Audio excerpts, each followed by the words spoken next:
So here's a little issue we have in America today. There are currently about 250,000 people a year who are dying in our hospitals due to preventable deaths. And I'm not talking about negligence, I'm talking about little accidents, right? I'm talking about the doctor in the morning not properly briefing the doctor for the evening. You know, I'm talking about things that we can't sue anybody. There's nothing that we can see that's wrong. But there's 250,000 preventable deaths every year. That's about 20 747s going down every single week. That's what's the equivalent to. And the confusing thing is that we have the best doctors in the world. We have the most advanced technology in the world. Some of the medical equipment we have is the best in the world. The medicines we have are the best in the world. So you start asking yourselves, why are these things happening? And the reason is not because of any of those things. The reasons are actually something vastly more simple. It's something very, very human. 5% of hospital administrators are doctors. Most of them are number crunchers. Hospitals are run like businesses. Hospitals are run by the numbers. And the problem isn't the people who are giving the care. They're very highly trained. The problem is the way those people are cared for. Because what we've done is we've created cultures in hospitals where the people who are doing the caring aren't cared for. And so all of these little preventable deaths are happening because they don't feel like they're a part of anything. They're just doing their jobs and they don't get along that well, and there's not a lot of camaraderie. And the impact is death, right? Now I use this example because it's exaggerated because the impact is so powerful. But the problem is the same in our own companies, right? Which is we come to work and we're told, you must care for your clients, you must care for your customers, you must make them the focus of all you do, and yet why aren't the people who are managing us from the top caring about us? So yes, in a hospital the impact is worse, but the impact that we're having on the outside world is just as bad. In other words, we're not working at our best. We don't care for the things we're doing. We're not helping each other is the most important part. And the residual impact is that we are unfulfilled by the work that we do. And when we're unfulfilled by the work that we do, we focus on the details. And when we focus on the details, we retract from each other. When we retract from each other, we feel lonely. And when we feel lonely, cancer goes up, heart disease goes up, diabetes goes up. In other words, by going to work, we're killing ourselves. Literally. There's another study that was released not that long ago that says that parents who work late, the negative impact that it has on their children is little to none. They may feel guilty as parents, but the negative impact that it has on the raising of their children is little to none. However, parents who come home from jobs they hate or don't love, their kids are more likely to be bullies at school. And now you think about the bullying epidemic we have in America, right? Where there's this disturbing number of young children who are killing themselves, suicides, because of bullies. The problem is not the schools. And the problem isn't even the parenting. The problem is the jobs the parents have. This is the importance and this is the power of the work that we do and the places we go to work, right? Most of us, I mean, like if you listen to the unemployment statistics, they say, you know, we're all-time high, record high, 9 to 10% unemployment, right? And people go, oh my God, that's terrible. And I hear that number and I go, well, that means 91% still have a job. Right? Now granted, we want to get that employment number up, but that means 91% are still going to work. The question is how many of them are coming home fulfilled by the work that they do and how many of them are waking up inspired to go back to work the next day. If we don't love our works, we don't look out for each other. And if we don't look out for each other, we feel lonely. If we don't feel lonely, all these negative things happen. So what example can I share with a creative audience about how to change this? The United States Marine Corps. I had the great honor last week of spending a week with the Marines. I spent a couple days at Camp Lejeune, and then I went for a few days to Paris Island to watch them go through boot camp. And this is it's a remarkable, remarkable human experiment that they're doing. And even though they know what works, they don't know why it works, but they don't need to know why because they know that it works, right? But what's happening is they're taking a group of strangers, people who don't know each other, who are showing up, and within a very, very short period of time, learn to trust each other so much that they would give their lives for each other. right? And we know, anyone who's ever worn a uniform knows that no one runs into battle for God and country. It doesn't happen. It's for the guy to the left of me and the guy to the right of me. That's the reason they do what they do, right? And these sort of remarkable stories of heroism where people rush into very, very dangerous situations to save others. And they always ask the question, why did you do it? Why would you risk your life? Why would you put yourself at risk for them? And the answer is always the same, because they would do it for me. In other words, what gives them the confidence to put themselves at great risk is the knowledge that someone would do the same for them. We would put ourselves at great risk for our companies if we knew that our companies would put themselves at great risk for us. But they don't. So we don't. Now, one of the things that's remarkable about the Marines, and if you go read, and this is I asked these young, and they're 21, 22 years old, some of these Lance Corporals, the grunts, the guys, the infantry. I mean, this is the lowest of the low, the ones we actually send into battle, the front lines. And I asked them, are you misunderstood in America? And they said, yes, unanimously. They all nodded. I said, what do people think of you? And one stood up and says, they think we're baby killers. I said, how does it feel? He says, it hurts. And when I say, well, tell me a story then that captures to you what it means to be a Marine, the feeling you have of being a Marine, tell me a story that captures it. And I expected to hear stories of, I took a hit and somebody saved me, or I ran into a firefight and pulled somebody. I expected these stories of heroism. Not a single story like that came out. Now, I'm sure those stories exist, but those aren't the stories they told me that capture what it means to be a Marine. One of the stories they told me was a young boy in Afghanistan who would come around every morning and sell kebabs to the Marines. And then one day he showed up and he was all beaten up.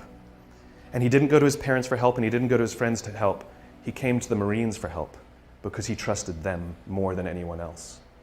They told me a story that captured how they feel of a village that had been overrun by the Taliban, and the residents of the village couldn't go home because they would be killed by the Taliban, and so they were just living by the river. The problem was winter was coming. And one of the elders came to the Marines, knocked on the door and said, I need you to come down to the river and kill us. And the Marine said, what are you talking about? He says, if we go back home, we'll be killed by the Taliban, and if we stay out there, we're going to die slow deaths this winter. It's easier if you just come and kill us, please. The Marines overran the Taliban village, pushed the Taliban out. A year later, they went back to this village and people were playing volleyball. These were the stories they told me that capture what it means to be a Marine. They believe in doing good for others, and the fulfillment they get when they put themselves at risk so that others may prevail is overwhelming. This is not unique to the Marine Corps. This is all human beings. The feeling of fulfillment comes from doing something for another. The feeling from fulfillment comes from the exertion of time and energy for someone else. If you are walking to work and you throw a few pennies in a cup, and you come to work and you say to your friends, hey guys, I gave $1 to somebody homeless this morning. What are your friends going to say? Good, right? I gave $20 to somebody homeless. They'd be like, good for you, right? What if you come in the morning and you say, hey, I gave up my Saturday and I went and painted a school in the inner city? People go, whoa, cool, wow, cool. And all of a sudden, not only are they inspired to do something good themselves, but the feeling that you have persists. The amazing thing is that when we do good for others, it actually inspires others to do good for others. This is provided for us primatologically, anthropologically. It's all part of the survival of the species. Sex feels good so that we'll do it, so we can procreate and perpetuate the species. But we're social animals, and so we have to provide for the fact that we'll maintain strong bonds and build cultures, right? Because that's what humans do. We're cultural animals. And so when we do good for others and we look out for those in our tribe, we look out for those in our group, it actually feels good. Biologically, it releases oxytocin. This chemical that's released when you do good for others is released, and it makes you feel good. And the amazing thing is the more oxytocin you have in your body, the more you want to do good for others. The problem is we've replaced this feeling, the exertion of time and energy, with digital communications. We've replaced it with headphones. We've replaced it with money, right? Think about the invention of money, right? It used to be, money, it used to be like you go to someone's house, you cook them dinner, and the deal was they'll do the dishes. Time and energy, exchange for time and energy. And someone said, I'll give you an IOU, right? Someone says, I don't feel like doing the dishes, So I'm going to give you an IOU that I promise to do them another day, right? And that's what money is. It is the promise for future goods or services. The promise of future goods and services. In other words, we've replaced our own time and energy with promises for someone else to do it another day, right? In other words, there's no exertion of time and energy. And so the feeling people get is that I did something for you and you did nothing for me. You replaced it with a piece of paper, with an IOU, with a promise for future goods and services. The way we find fulfillment is by doing good for others. So how do the Marines do it? How do you get people to do good for others? We all know this. Intellectually, we know that it's good to do good for others, but why don't we do it then? Why don't we do it? And what the Marines learned is something that I completely did not expect. They can't just yell at these guys to help each other. That's not what happens. There's a few things that they have to do first. So we all have heard of the obstacle course, right? The Marines have a thing called the obstacle course. And this is where they build anaerobic strength and aerobic strength, muscle strength, and it's timed and all of this good stuff. They have another course called the confidence course, and it's never timed. And most of the obstacles on this course cannot be completed by yourself. They must be completed in teams. You have no choice. That's just how it's designed. And what they say is the first 2 weeks of boot camp, everybody's there to outdo each other and prove that they're strong. Just kind of like when we start in a job, we want to show how great we are, we'll work a little harder, we'll do good work, look how good my design is, right? It's all about us and how good we are, right? But they keep putting them in situations where they can't do things by themselves. And what starts to happen very slowly, they said after about 2 weeks, they start cheering for each other. Now they get in trouble when they do, but they start cheering for each other. And then before too long, you see them organically start helping each other. And what happens is if there's one person who's weak and refuses to help the others, or even if there's one person who's strong, who's, I was the star college athlete, and they get to the end of every obstacle and they just stand there and wait for everybody to finish and they don't help each other, what starts to happen is organically the group starts to ostracize that person. Organically, they get ostracized until they learn that the only way that they will get through this thing, the only way they will survive boot camp, is if they ask for help because they have no option. The problem is, no one will help them until they're willing to help another. It's the deal we have to make. It's called vulnerability and risk. We have to take the risk to make ourselves vulnerable. Yes, you might do something for someone else and they may not do something back for you. That's the risk you run. That's the risk you run. It's not about giving everything to them and sort of huge, big, overwhelming risks. It's about little things and little things. It's like going on a date, right? It's like if I went on a date with somebody, and I came home and I said, after one date I said, I'm marrying her. And people are like, what are you, nuts? I'd be like, I'm in love. They're like, but this is crazy. I'm like, I know, I'm in love, She feels the same way. We both know it's nuts, right? Now you know that you're going to be like, go on a couple more dates, right? We know instinctively that the strong bond that needs to be created first takes more than a week, right? We know that, right? But if I've been dating somebody for 7 years and we haven't, married, you'd be like, dude, what is wrong, right? In other words, we know that it takes more than 7 days and we know that it takes less than 7 years. The problem is, we don't know how long it takes. It's somewhere in the middle. All human bonds are the same. Like when you show up at work, when you show up for the first time, when you're new, don't expect that people will look out for you and they won't expect you to look out for them in 7 days. It won't happen. But if you've been working at a job for a few years and you don't have the absolute confidence that if you turn your back you will not get stabbed, you can rely on somebody, you can give them something, nothing will go wrong, you will share the credit, no one will throw you under the bus. If you don't have that in a few years, something's wrong. Something's wrong. I don't know how long it takes, but I know that's more than a week and I know it's less than 7 years. And the Marines fundamentally understand that before anyone is willing to put themselves out for another, they have to have self-confidence. Real self-confidence. You have to be confident in yourself and your own ability before you're willing to help another. If you're insecure at all about your own ability, it's sort of a paradox, right? How can I overcome my confidence, my self-confidence? And we all have ego issues at all times, we all do, right? But if I'm not confident in myself, I won't help another. It's a paradox because then we need someone to look out for us before we're willing to help our peers, right? This is what management is supposed to do. The drill instructors, the school, they are there, our parents, they are there for one reason and one reason only, to help us feel strong and good about ourselves. But look at the way we talk to each other. Look, a budget's been cut. And so what do you get told? I need you guys to do more with less. Right? That's what we're told. Hey guys, I need you guys to do more with less. That's what we're told by our clients, by our bosses, by our parents. This is what we're told, right? That's like your parents telling you when you're young, I know you're stupid, figure it out. Right? You're not as smart as the other kids. What do you want me to do? Right? It's the exact same thing. I need you to do more with less. Right? What we need to be telling people is, I need you to do more with what you have. Right? You have capacity, you have strength, you have talent, you have ability. I need you to do more with what you have. We don't celebrate what we've got. We criticize for what we don't have. This is the responsibility of management, to take us under their wing and help us understand our own value to ourselves.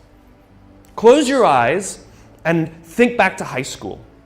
And think of that one teacher who took you under their wing and cared for you and looked after you and helped you realize that you are capable of more than you thought you were. And you probably are the person you are today in some part because of that person. Right? Do you have that name? What's the name? Tell me the name. Tell me the name of the teacher.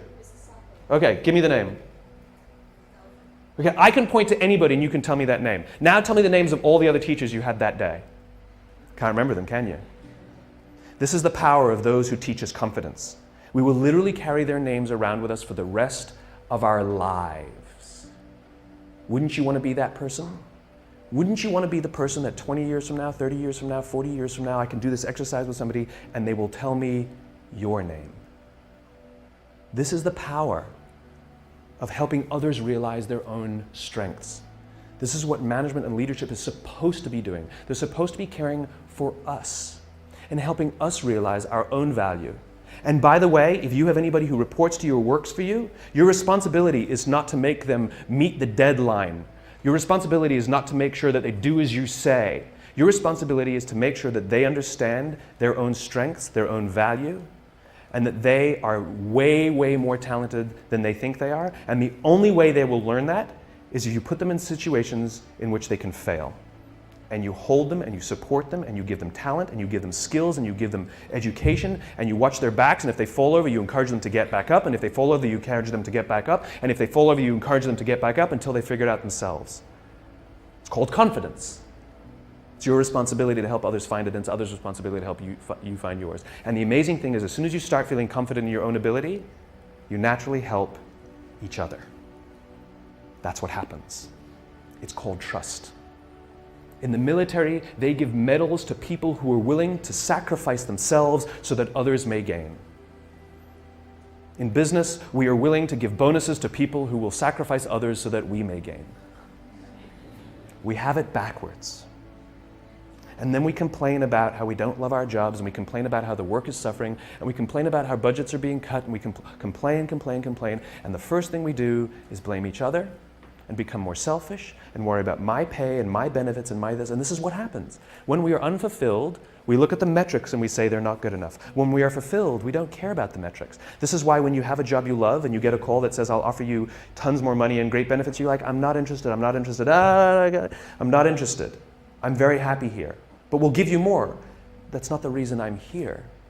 I'm here because I love it. I'm here because I care for the people I work with, and I'm here because the people I work with care for me. This is the world I imagine. This is the world I imagine. And here's the great thing. If you take little risks, I'm not talking about big things, little things. If you start doing little things for each other, the amazing anthropological response is other people will start doing little things for others too. I was walking down the street 2 days ago, and a guy's backpack was open and a whole bunch of paper fell out as he was walking down the street. And I happened to be behind him, and so my friend and I just we were in mid-conversation, and in mid-conversation, we never even stopped talking. We just bent down, sort of helped him gather his papers, hand them back to him, sort of pointed out that his book bag was, his backpack was unzipped, and he said thanks, and we walked on. It was like no big deal, right? We get to the end of the street, and we stand we're waiting to cross the street. We're still talking, we haven't stopped talking. And the guy in front of us turns to us and says, I saw you help that guy. That was really cool. But here's what's great about that. That guy will go do something for someone else simply because he saw us bend down and pick up paper for someone else. He will actually go do something for someone else because of it. Right? He won't give to charity because he sees me put $1 in a cup. But he will actually help someone because he saw someone also help someone. Little things. Hold a door open for someone. Say thank you to the person who holds the door open for you. Smile to the barista. Little things. Put your foot in the subway when the door is closing so someone who's running will make it. Hit the open at the elevator. Don't go...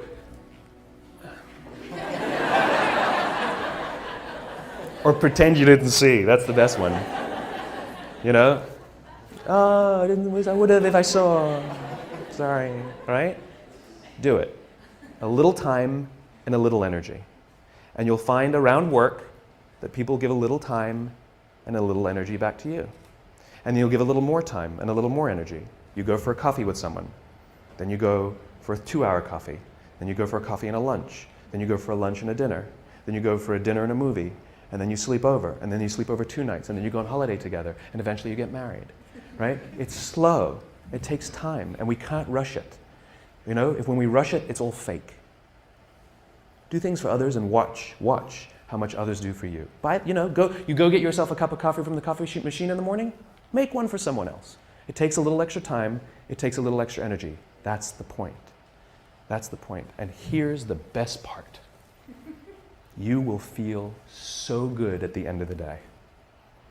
So good. Thank you very much. Thank you.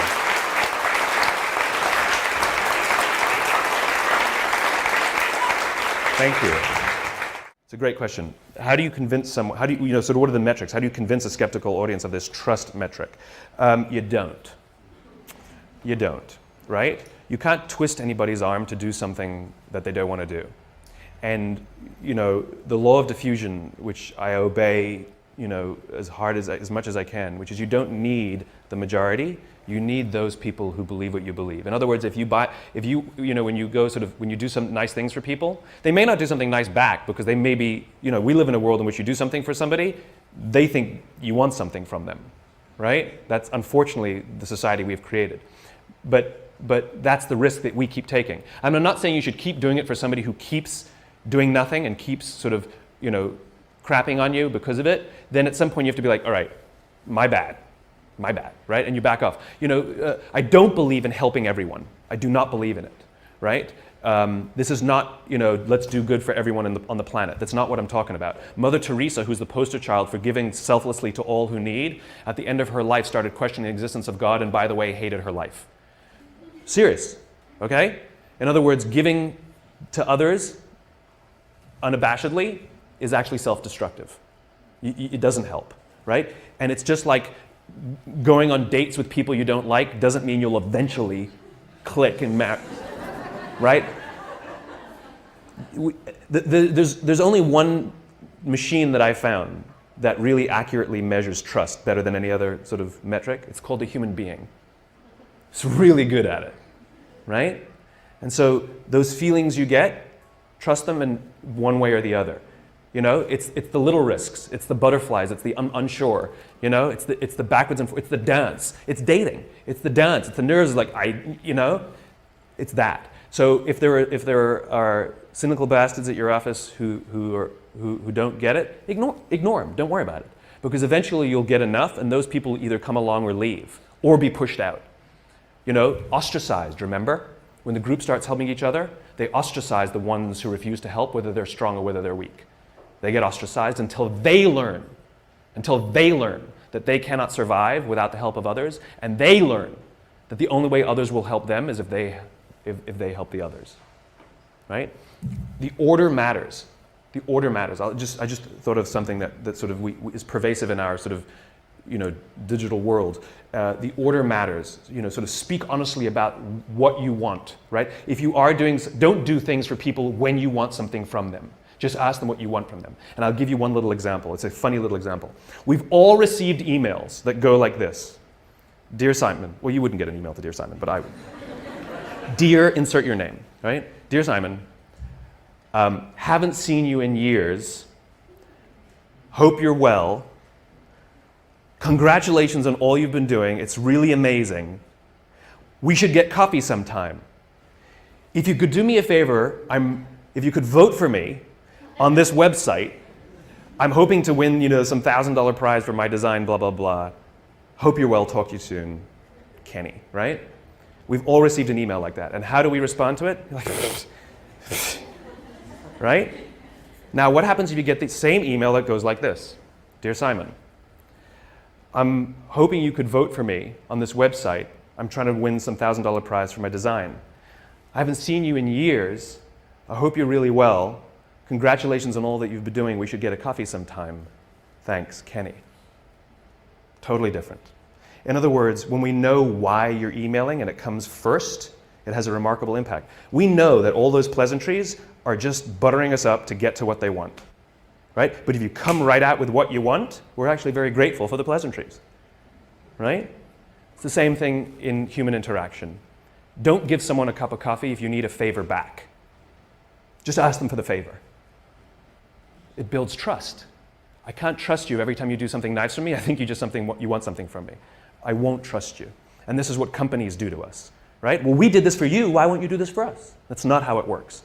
Generosity, bending down to pick up the papers, holding the door open for someone, is expecting nothing in return, ever.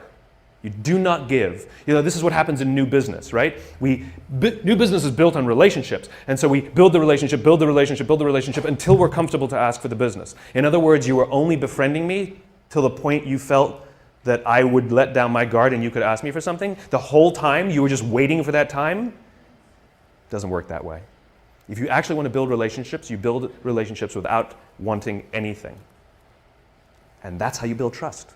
You want to know why the Marines gave me this incredible access? I mean, literally, they said, Simon, anything you want to see, you got it. Anything you want to do, you got it. You can go. We went past signs that said, no observers, no civilians beyond this point. I'm like, can I take pictures? They're like, go ahead. You should see some of the pictures. They're unbelievable, right? I'm like right in there, Marines coming at me. We went out to the Crucible, and they're all like, they were like rolling in the dirt and like, going under barbed wire, and I'm like, I'm not joking either. They're like, unprecedented access that journalists would be jealous of. Do you know why they gave it to me? Because in all the time that I've been visiting with Marines and having meetings with them, I've never asked for anything. I don't want anything, and I don't have anything to sell. I just keep showing up and say, what do you need? How can I help? And at some point they said, when I called them and said, I need a little favor, because they know I haven't been waiting for the favor. It's the time now that I have a little favor. They go, absolutely, whatever you need. It's called human relationships. Companies don't do business with companies. People do business with people. Your company didn't win IBM as a client. Somebody who likes somebody said, we'll hire you. And if they didn't like you, they're just, they're playing roulette. Well, we're betting that, this will work out. Those are the weak relationships. Yes? How do you deal with the boss who's a jerk or at least not getting it? The more we give, the more it inspires others to give. But the more selfish we are, the more others become selfish around us. And so those are organizations in which selfish behavior prevails. And so we see the residual effect, which is they make decisions that ultimately screw us. They destroy our economy because of their selfish behavior, right? We know this is what happens. Same in politics, right? And the answer is, don't worry about it. I know it sounds silly. And your first question is, do I talk about these things to them? I will talk to anyone who will listen. But I don't talk to people who don't want to listen. The good news is there are some good eggs. And there are some of them who've had conversions, where they were the bastards who believed in firing people and screwing people to advance their careers, and something happens. I just met a guy recently who was a very senior executive at a very, very large company, and something happened, and he got hit in the head or something, and he realized, holy cow, I have to look after people, right? And they become obsessed with it, and they start sticking their necks out, and we just need those champions scattered around. And this is what I do. The more I spread this message, the more it's kind of like in the cartoons, sort of the Hall of Justice. The message goes out, and they all sort of wherever they are, they poke their heads up. It's that kind of thing. The more we talk about it, the more we put it in our work. Because don't forget, you're going to help someone who goes home feeling good, and their husband or their wife works in the bank. And they're going to talk how much about they love to, and that might inspire that person. You know, it has all of these residual impacts that we don't really know. This is the funny thing about the internet, which is we're so proud of the internet that we can measure everything. No, you can't. You can only measure one layer, right? So for example, you say, Simon, what's the impact you're having? I don't know is the answer, right? I know I know that it'll take more than a week and I know it'll take 7 years, but I don't know when it's going to happen and I don't know how it's going to get there, right? All I can do is do it, right? But I have no clue how or when. And so, for example, I can measure book sales and I can measure how many hits and I can measure how many people have watched a TED Talk and all of this, but I can't measure, you know, that TED Talk being shown to a room of 50 people, and one of those 50 people doesn't buy a book, doesn't watch a TED Talk, doesn't do anything, but goes out and does something good for somebody else. I have no way of measuring that. And so we're so proud of the internet and its ability to measure everything, but we're measuring one layer where we used to measure no layers. It's like, you know, this is how people work. It's gossamer, you know, it's networked. And so the answer is don't worry about them. Don't worry about them. Worry about the people who you can care for, who you can give to, and when we reach a critical mass in society, it will tip, right? And if you don't believe me, the reason it is the way it is now is because it tipped the wrong way. There was no such thing as massive layoffs as business strategy prior to in the 1980s. It just wasn't done. It was done here and there, but it wasn't strategy. The idea of using layoffs to balance the books is a relatively new phenomenon that came for the increase of selfishness in the Gordon Gekko greed is good 1980s boom, right? This was also the same exact period, the 1980s, where the theory of shareholder value was put forwards, right? Because they had all of these people buying large companies and installing professional managers to run the companies that they bought, that they invested in, and they had a problem, which is those professional managers were paid for by the company, and those professional managers cared for the employees and the customers. And so the investors said, how do we protect our investments? We've got an idea. We're going to give them equity in the company and bonus them based on the performance, right? And so the shift happened where the CEOs started caring more about the investors and stopped caring about the customers and the employees. Those were theories introduced by some Harvard professor in the 1980s. We can push it back the other way, right? We can push it back the other way. But we just have to, and there was just the other day, which company was it? One of the large banks where the shareholder, Citibank. Yeah, Citibank. The shareholders voted, majority shareholders voted against a fat pay package. That's unprecedented. It has never happened, even in hard times, even when the company is doing this, the shareholders it's just sort of a cursory thing where they approve the $15 million bonus for the CEO. They voted against it. It's non-binding, but it sends a shot across the bow saying shareholders now want you to be bonused if you do something good for others. Even if the others is us. All right? The point is that it's starting to crack. And so